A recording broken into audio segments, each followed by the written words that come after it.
The painting arrived on a Tuesday morning in late October, wrapped in brown craft paper and tied with a piece of twine, the kind my son-in-law Elliot always used when he was trying to look thoughtful.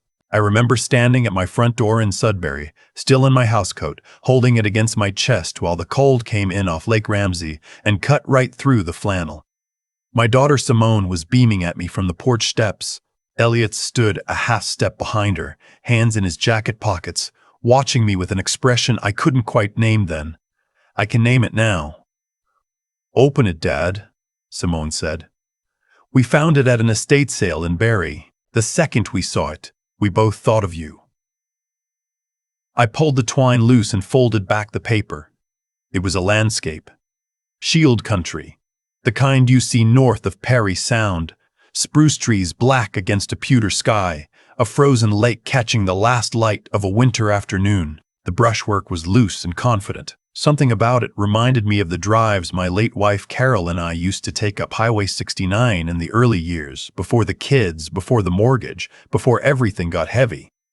I felt a tightening in my throat that surprised me. "It's beautiful," I said, and I meant it. Elliot smiled then, just briefly, and he said, "You should hang it in the living room, Bernard. Somewhere you'll see it every day." I didn't think anything of it at the time. I had retired 14 months earlier from 31 years as a pipe fitter with the nickel operation. My knees had been telling me to quit for about 5 of those years, and the severance package I'd negotiated through the union was generous enough that I didn't have to think too hard about money. The house on Lakeshore Drive was paid off. I had my pension, my RRSP, a modest TFSA I'd been feeding since the program started. Carol had passed 3 years before, breast cancer, and the grief of that had settled into something quieter now, something I carried rather than something that carried me. I was, by most measures, comfortable. That was the word Elliot used the following spring, sitting at my kitchen table with a second cup of coffee and a careful look on his face. "You're comfortable, Bernard. That's a blessing. Not everyone gets that." He said it the way people say things when they're about to say something else. What came next was an investment opportunity. A friend of his, someone he knew from his years in commercial real estate in Mississauga, was putting together a private development project in Muskoka. Waterfront lots. Boutique residential. The kind of thing that fills up fast among a certain kind of buyer. Elliot said he'd already committed $20,000 of his own money. He said he wasn't asking me to decide that afternoon, just to think about it. I told him I'd think about it. That night, I lay in bed and listened to the wind off the lake and thought about Elliot. I'd known him for 9 years by then. He'd come into Simone's life when she was 32, a divorcee with a good haircut and a firm handshake and opinions about wine that I didn't share. He was pleasant enough in the way that some people are pleasant, reliably, consistently, without much warmth underneath it. Simone seemed happy. That was what mattered to me. But something about that conversation sat in my chest like a bad meal. I didn't say yes. I told him I was keeping my savings conservative, that my financial advisor at CIBC had set up a plan I didn't want to disturb. Elliot nodded and said he understood completely, and that was the end of it apparently. Except it wasn't. The headache started that December. Not dramatic at first. A dull pressure behind my eyes most mornings, the kind I'd had before around shift, changes, and long drives. I drank more water. I cut back on coffee. I assumed it was the dry air in the house, the furnace running all day, the particular gray monotony of a Sudbury winter pressing down on everything. By February, the headaches had a companion, a fogginess, a slow dimming of my thoughts in the afternoon, like trying to think through several inches of insulation. I'd stand at the kitchen counter trying to remember what I'd walked over there for, and the blankness would last longer than it should. In March, I had what I can only describe as an episode. I was sitting in the armchair reading The Northern Life when my hands started to shake. Not violently. A fine tremor, almost delicate. My vision went slightly strange at the edges, a kind of shimmer that lasted about 20 seconds and then was gone. I sat very still afterward and waited to see if it would come back. It didn't. My family doctor, a quiet man named Dr. Okafor, who'd been my GP for 11 years, ordered blood work. He ordered it again 6 weeks later, when the first results showed nothing significant. He referred me to a neurologist in Sudbury who ran his own tests and found nothing definitive. He used the phrase age-related changes and possible early vascular shifts, and recommended I reduce stress, which I thought was funny since I was retired. Through all of this, the painting hung on my living room wall. Simone called every Sunday. She drove up from Barrie every 6 weeks or so. She sat with me through 2 of the doctor's appointments and held my hand in the waiting room at the hospital when I had the MRI, and I was grateful for that. I want to say that clearly. I was grateful for my daughter. Elliot came with her sometimes. He would stand in my living room with his coffee and look at the painting and say things like, "Holding up well, that piece, good quality." He said it each time as though he was noticing it for the first time. It was my younger brother Ray who first said it out loud. Ray lives in Sault Ste. Marie and drives down to see me 4 or 5 times a year. We've always been close in the way brothers are when there's only 2 of you and the parents are gone. He's got none of my patience and twice my instincts, and when he walked into my living room in early April and looked at the painting, and then looked at me, and then looked at me, and then looked at the painting again, I saw something shift in his face. "How long have you had that?" he said. "Since October. Simone and Elliot gave it to me." He walked closer to it. He stood about a foot away and tilted his head.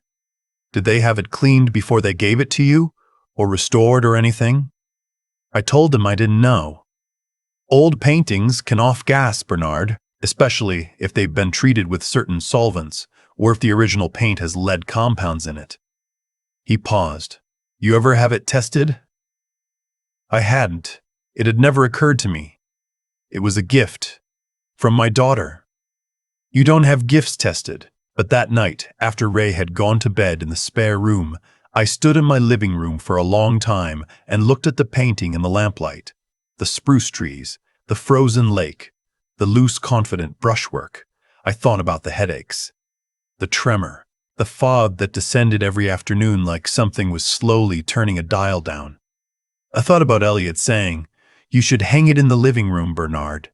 Somewhere you'll see it every day." Getting the painting tested was easier than I expected, and harder than I wanted it to be. A woman named Dr. Patricia Webb, a conservation specialist at Laurentian University, examined it for me. I told her I'd been having unexplained health problems and had questions about the materials. She was professional and thorough and called me back in 5 days.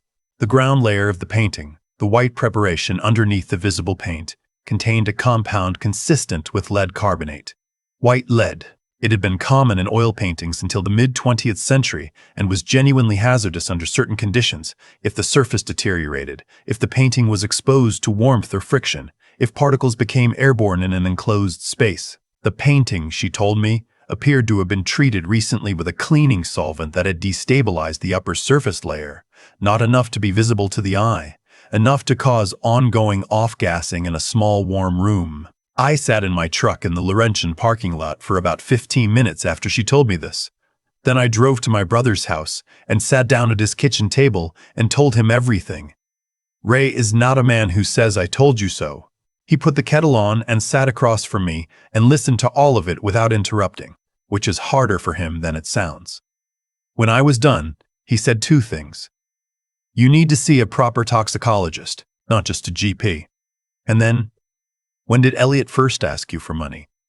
The toxicologist was a specialist in Hamilton. Dr. Okafor referred me.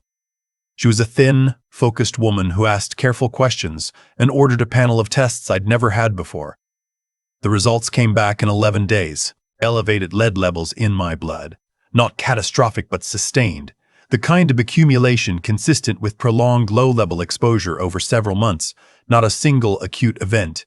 She said, "Do you have any obvious sources of lead in your environment? Old pipes, deteriorating paint, certain ceramics, occupational exposure?" My pipes had been replaced in the renovations of 2019. I'd had no occupational exposure since retirement. I showed her the photograph I'd taken of the painting.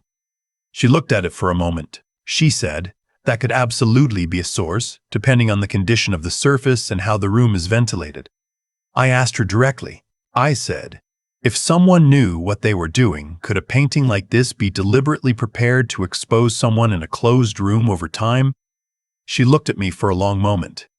Theoretically, she said, with the right knowledge, it would require someone who understood materials, conservation chemistry, how lead compounds behave in different conditions. She paused. Are you suggesting this was intentional? I didn't answer her directly. I said I was trying to understand all the possibilities. On the drive back north on the 400, I thought about Elliot's background.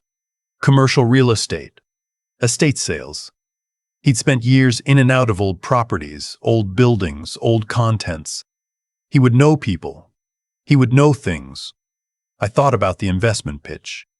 $20,000. The careful, friendly way he'd delivered it. And then, when I said no, the way he'd moved on so cleanly, as though it had never happened. I thought about what my house in Sudbury was worth. It had been appraised 14 months ago when I'd updated my home insurance at $640,000. I want to be honest about what I felt on that drive home. I want to be honest because this story is about truth, and the truth was that I didn't feel rage. Not then. What I felt was something worse than rage. It was a kind of grief. Cold and specific. The grief of understanding that someone you've sat across a dinner table from, someone who has shaken your hand and called you by your name for 9 years, had been doing a calculation about your life and your death. I have no idea how to explain what that does to you. Carol would have known what to say. She always did. I missed her more in that moment than I had in months. I didn't confront Elliot. I want to be clear about that. Every instinct I had was telling me not to tip my hand, and I've learned in 63 years to trust my instincts even when they're inconvenient. Instead, I called my daughter. This was the hardest phone call of my life, and I've made some difficult ones. I kept my voice level. I told Simone that I needed to see her, alone, before her next visit. I said it was about my health and I'd explain everything when I saw her. She drove up the following Saturday while Elliot was at a tournament in Orangeville. She sat at my kitchen table and I walked her through all of it, beginning to end, the painting, the test results, the toxicologist. Ray's question about when Elliot had first asked me for money. I watched my daughter's face while I talked. I watched the color drain out of it and then come back wrong, a high flush along her cheekbones that I recognized as the way she'd looked as a little girl when she was trying very hard not to cry. When I finished, she sat quietly for a long time. Then she said, he researched estate sales for months before he found that one. He said he wanted something perfect. Her voice was flat, not disbelieving. Flat in the way that means a person is absorbing something they already half knew. Simone, I said. There were other things, she said. There were other things, she said. Questions he asked about your will. About how the house was titled. I thought he was just being practical. She looked at her hands. He said you were getting older, and it made sense to think ahead. We sat there in my kitchen while the afternoon light changed. I told her what I wanted to do. I told her I wasn't going to handle this alone. The OPP officer who took my initial statement was professional and thorough. She listened without expression and asked good questions. And at the end she gave me the name of a detective in the financial crimes unit who dealt with elder financial abuse cases. Because that, she explained, was the framework this fell into. Elder financial abuse, with attempted bodily harm as a potential secondary charge, depending on what the investigation found. I hadn't thought of myself as an elder. I suppose none of us do until someone names it for us. The investigation took several months. During that time, I removed the painting from my wall and kept it in a sealed plastic bag in my garage as instructed. My blood lead levels declined steadily once the exposure stopped. By June, the headaches were largely gone. The tremor had stopped entirely. I continued to see Elliot at family dinners. This was, without question, the strangest experience of my life. Sitting across from him at a table, watching him talk and eat and refill his wine glass, knowing what I knew. He had no idea the painting was gone. Simone had told him I'd moved it to the bedroom. He asked about it once, casually, in a way that was not casual at all. How's the painting holding up, Bernard? The light can be tough on older oils. Still looking beautiful, I said. I appreciate it every day." He nodded and refilled his glass. The charges were laid in September.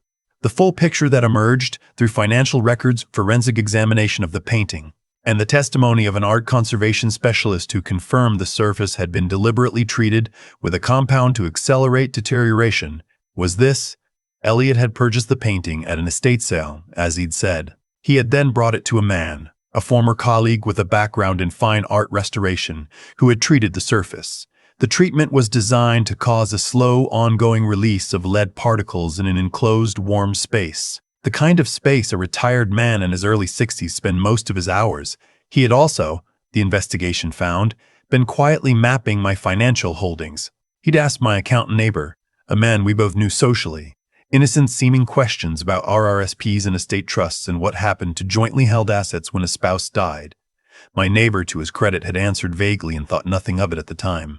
Elliot's lawyer entered a plea of not guilty, which was his right. At the sentencing, 2 years later, the judge cited the sustained nature of the exposure, the deliberate exploitation of a family relationship, and the specific targeting of a vulnerable person. Those were her words, vulnerable person, for financial gain. The sentence was 7 years. With the mandatory minimums under the criminal code and the nature of the charges, he would serve a significant portion of that. I sat in that courtroom and listened to the sentence, and felt something that I struggled afterward to name.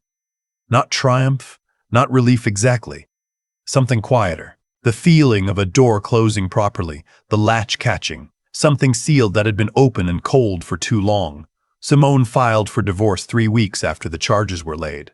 She didn't discuss it with me beforehand. I only know because she called to tell me it was done. Her voice on the phone was steady in the way that people are steady when they've made a decision they are absolutely certain of, and it has cost them something real. I told her I was proud of her. She said, "I should have seen it, Dad." I said, "You saw it when it mattered." She moved back to Sudbury in the spring. She's renting a place on Elm Street, about 12 minutes from my house. We have dinner together on Thursdays. Sometimes Ray drives down, and the three of us play cribbage at my kitchen table the way we used to in the early years, before everything got complicated. The painting is gone.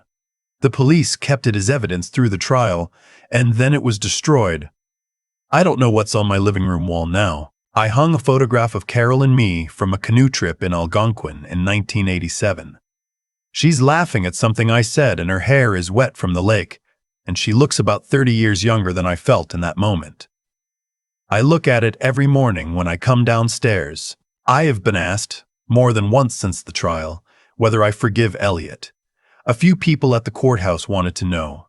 One of my neighbors asked me directly. I thought about it a great deal. What I've decided is this: forgiveness is mine to give or withhold, and I don't owe an explanation either way. What I know is that I stopped thinking about Elliot sometime in the months after the sentencing. Not a decision, just a natural fading, way noise fades when you're far enough away from its source. I think about Carol.